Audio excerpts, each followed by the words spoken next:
Now this is a pattern that I'm using with authentication here, but this is a general pattern with JavaScript interop in general. Whenever you're working on an application that needs to interface with JavaScript, whether it's through a port, through a custom element. If you haven't seen Luke Westby's talk on custom elements, highly recommend that, by the way. Any case where you have stateful JavaScript logic, you got to decide who's going to own that state.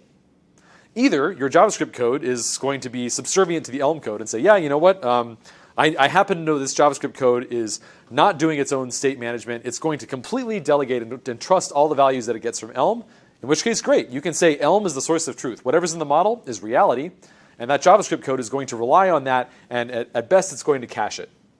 Or you can do the reverse. And I think the reverse is a lot more common in practice, which is to say, I'm interacting with this JavaScript code. Being JavaScript code, it's probably got its own state. It's probably not a big bucket of pure functions, because that's not as normal in JavaScript as it is in Elm. So given that this JavaScript code is already going to manage its own state, all I can do is make it worse if I also separately manage my own state and now have a competing source of truth with JavaScript. I'm going to have a much better time if I say, you know what? JavaScript's managing its own state, great.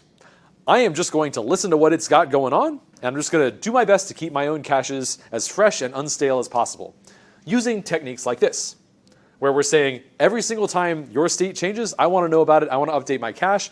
I'm not going to directly mess with my own cache at all. I'm just going to be a pass-through. All I'm ever going to do is store the latest value that I heard about from that stateful JavaScript, whatever it might be. So by doing this, we can prevent as many of these sort of state synchronization bugs as possible by sort of thinking in terms of who's the cache, who's the source of truth, and can we avoid having we want to have as few sources of truth as possible and have the hierarchy be the one that is the most reliable is sort of at the top, and everybody else is just caching that at best. So to recap, we start off by talking about impossible states that we can end up in. Multiple sources of truth is one possible way we can do that. We looked at the tab bar where we had each of the tabs potentially thinking that they were the one that was active. And when we shift that to say there's only one source of truth, we model each of these tabs as different variants in a custom type, and all we can have is one source of truth for which one is active. That prevented that impossible state from happening, which actually did come up in practice before. We talked about derived data and how when we start off with something that's like a timestamp in a database, it goes through a number of transformations before it makes it all the way to being rendered for the user. In a lot of cases, we can't avoid caching that in the model, which is fair enough. But if we can, it's best to do that derived data in the view, not storing it in the model where it can potentially end up as a competing source of truth. We talked about authentication and how, again, ultimately the source of truth is on the server. And if we disagree with the server, we're out of luck. So we're going to cache stuff for performance reasons so that we don't have to have the users enter their credentials every single time they want to do something.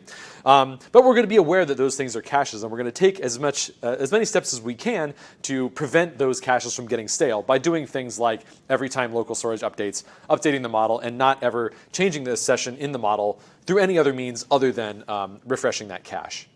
And finally, we talked about the implications on JavaScript interop. So if we're running into the same situation where we have something that we're interoperating with on the JavaScript side that is stateful, let it own the state. Treat the Elm stuff as a cache of that state and trust it for as much state as possible, because the consequence of having competing sources of truth is much more severe than the minor inconvenience of having to ask it for its state on a regular basis.